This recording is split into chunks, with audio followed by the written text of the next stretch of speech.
Okay, this section isn't going to go particularly in depth.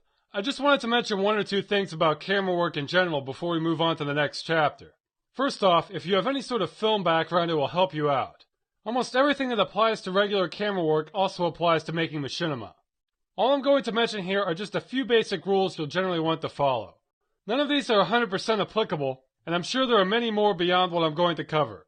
I'm not even going to talk about lighting because that gets so complicated you could probably make a tutorial on that alone. If you already know filming inside and out, you can skip this. Otherwise, it's worth a quick watch.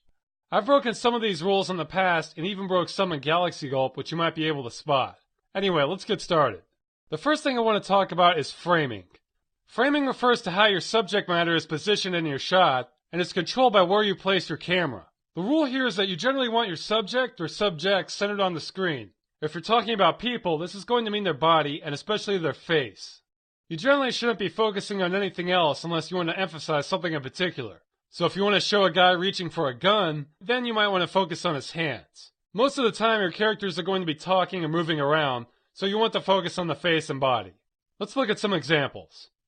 Alright, I would consider this a well-framed shot. We're focused mainly on the face, or where his face should be anyway. It's obvious he's the center of attention. Now let's look at another. This time we're a bit farther out, but this is still a well-framed shot. We're focusing on his whole body, so there's no way the audience is going to get confused about what they should be looking at in a shot like this. Now let's look at a bad example. Okay, this is a similar shot as before, except now we have no border around the body. Notice how the tip of his feet and head come right into contact with the edge of the screen. This gives a clustered feel and feels unbalanced.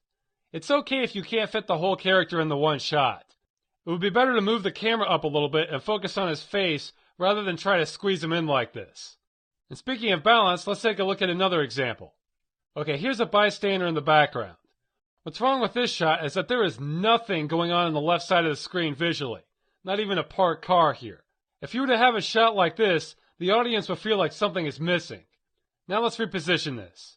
Now our guy is nice and centered, so we can tell we're supposed to focus on him. Now your shots don't always have to be centered this way, but if your scene is empty visually, it's generally a good idea.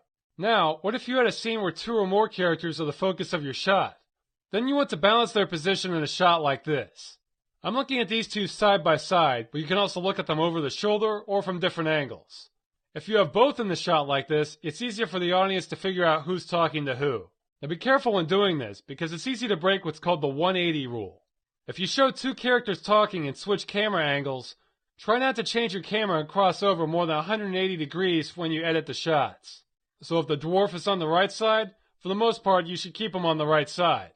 Now you may have noticed I'm guilty about breaking this rule in Galaxy Gulp, because it can be difficult to keep your camera work interesting when adhering to this. The main goal here is to avoid confusing your audience. For example, look at the samurai here. Now watch this transition. Doing a total 180 like this is going to throw your viewers off. So just keep that in mind when filming. Let's talk some more about camera angles. When you're focusing on characters, you normally want your camera angles to be about at head level. However, you can create a different feel by changing the height. If you place the camera low and look up, you can create a dominating presence for that character. Alternately, if you raise the camera and look down, you can create a stalker effect, like someone is hunting them or eavesdropping. Finally, if you zoom way in on a person's face, that's usually the best way to convey emotion, assuming your character has a face. Okay, the last thing I'm going to talk about in this section is when a character makes a transition off screen. This is really just an extension of the 180 rule, but it's even more noticeable. Say your character runs off the screen, like our fight guy here. In the next shot, you want to make sure he's going to enter from the same side. Watch how it looks when we flip sides. Kind of disorienting, huh? The same applies to when they're at an angle. Here's another bad example. To fix this, all you have to do is change your angle to maintain a consistency as to whether he's moving from left to right or right to left, like so. Alright, this wraps up Camerawork. Despite its pitfalls, it's very flexible in the source engine, and you should be able to achieve almost any shot you want. Stay tuned for the next section and we'll talk about recording.